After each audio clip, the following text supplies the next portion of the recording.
Hello, I'm Jamila Musaeva, an international social etiquette consultant and the author of the book Etiquette, the Least You Need to Know. As a part of my etiquette course, I do a section on personal image branding. According to Forbes journal, it takes up to 7 seconds for you to make the first impression. And as you know, you never get a second chance to make the first impression. Before you're even able to say something, people make up their minds about you by looking at how you act, that includes body language, how and what you wear, that's your wardrobe, as well as how proper you look, that includes daily hygiene as well as skincare. By the way, if you're new to my channel, please make sure to subscribe and like and comment under this video. I truly appreciate reading your comments as well as knowing some of the video suggestions that you would like me to film more videos about. So make sure you write your comments and let's get started. If you want to check out the videos on body language, I've done 2 of those and I'll put them down in the description box. But today I want to talk about creating your signature wardrobe. I think a lot of you have been asking me to do a video about that, and here we go. So what is a signature wardrobe? A signature wardrobe is the one that suits your personality, that fits your location, your occupation, that generally complements your physical traits. So why is a signature wardrobe important? First and foremost, it saves you time every single day in the morning. You won't believe how much time we spend every day thinking, what should I wear? And when you have in your wardrobe exactly what you need, you won't have to spend extra time figuring out what to wear. One of the reasons people like Steve Jobs actually always chose the same outfit, black turtleneck and blue wash jeans, because he knew it always looked good on him, so it was his staple look, but also because it saved him time every single morning of figuring out what to wear. He had much more important things to occupy his mind every single morning, so thinking of what to wear was the last of his concerns. Along with that, an important reason why you should create your signature wardrobe is you want to have this sort of a staple look that people might recognize you by. Perhaps it's the turtlenecks like Steve Jobs, perhaps it's a certain floral dresses that you love to wear.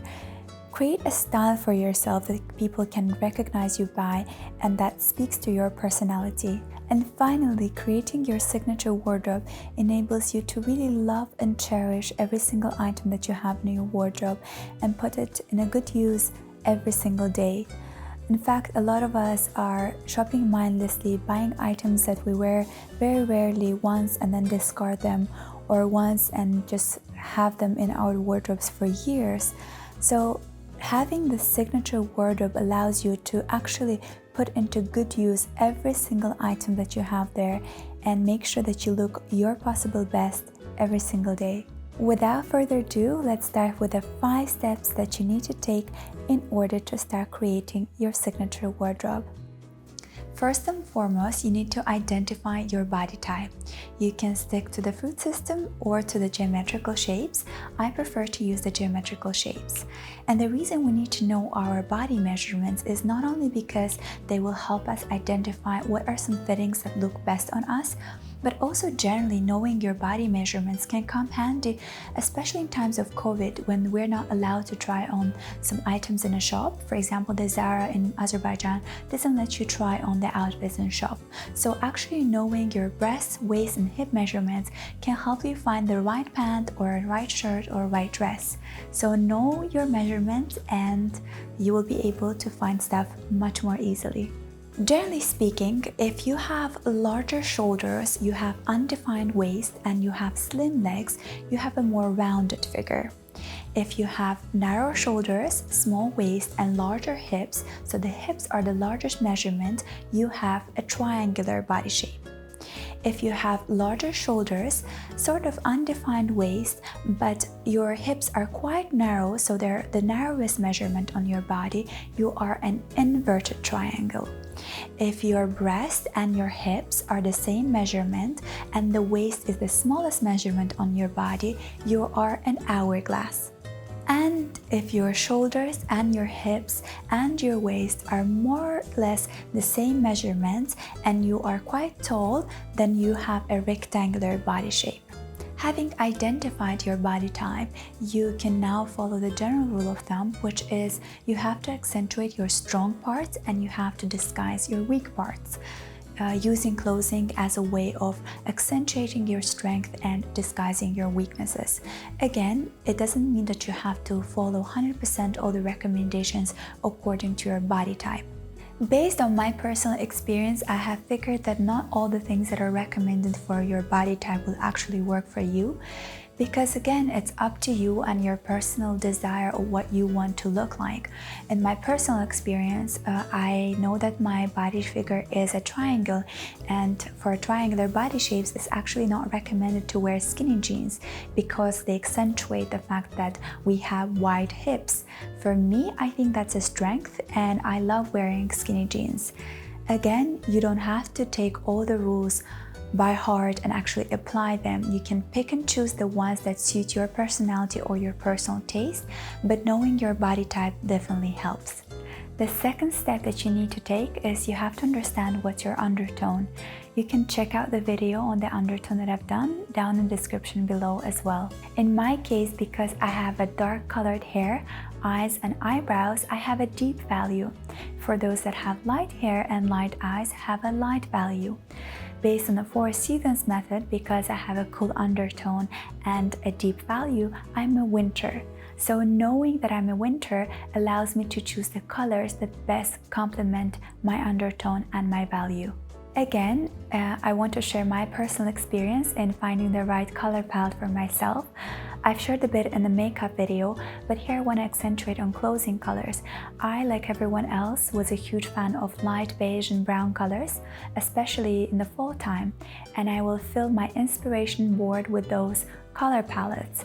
But when I actually went shopping, none of those colors really looked on me the way it looked on the models in the pictures. And I realized it's because of my value as well as my undertone. The warm colors don't work well on me, or they don't complement my skin and my physical traits as much as more cool colors like white or dark black color or dark navy color.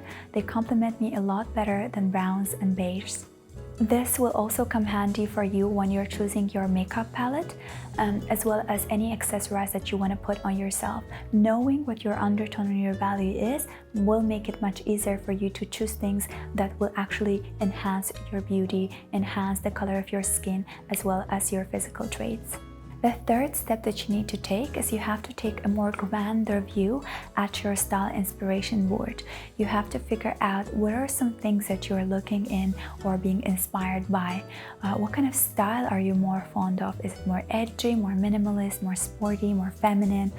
I'm here by no ways advocating any kind of style. I think each and every person should choose whatever suits their best interests.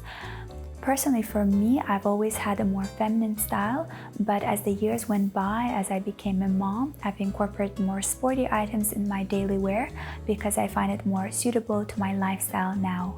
I can define myself as more feminine, and I think I've always had this more feminine style. Of course, over the years, I've already mentioned, some things have changed and evolved, but by and large, my style could be described as feminine. I know some people have a certain style that they stick it throughout the years of their life, and then there are others that love experimenting, love playing with different styles, love finding their style, and some people really change their style with their lifestyle or with their occupation or as they age. So it's up to you to figure out at this point in your life what you would like to call your style and make it work best for you. For inspiration, I usually use Instagram or Pinterest like everyone else.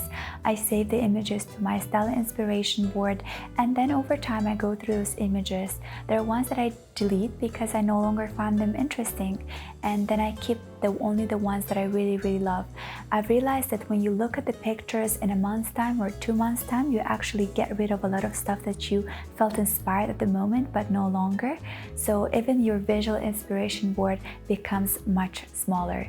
Once I've visually minimized my style inspiration album, I take a notebook and a pen, and then I write out the things that I see sort of like a pattern in those pictures. Perhaps it's heavy knitted cardigans, or maybe blue wash jeans, or maybe turtlenecks, or maybe sweetheart necklines. There's something in the picture that gets repeated, and I notice them and I write them down. This exercise is very important because it will First, reduce the time you spend shopping, and B, leave you satisfied with whatever that you find. So for example, when you look at the pattern and see, okay, I've been loving cardigans lately, I've been loving blue wash jeans and turtlenecks. So when I go shopping, I look exactly for those items. I save myself time, money, as well as whatever I get, I usually am very satisfied with. Step number 4 is knowing your location as well as the seasons that you have wherever you live. So perhaps you only have 2 seasons and you might want to need to invest into items that will suit particularly those seasons. Perhaps you live in a country where you don't really have a really stark winter, so your winter is rather mild. What you could do is you could layer up your spring as well as your fall items together to create this warmer look. So for example, you could wear a spring dress as well as ballet flats like you would wear in the spring, and then when it's fall time or winter time, you can just put a bulky sweater over the top of that floral dress and change up the ballet flats to warm socks and boots. And in that way, you're ready to serve 2 seasons, both fall as well as spring, but also if your winters are mild, you can wear it in the winter as well. Step number 5, that's the last step that you need to take when creating your signature wardrobe, and that is recognizing your occupation and your lifestyle. Knowing exactly what are some items that you need to have in your wardrobe because of your work. Are you a freelancer? Are you a corporate worker? Are you a sports person? Who are you and what you represent will dictate your wardrobe choices. For example, if you're the person that spends most of his time in office, then you might want to consider investing into items that you would need to wear in the office. Or when you are shopping, for example, and you know that the dress code in your office is business casual, just like in my case, you might look for items that you can use on a daily basis but also wear to work.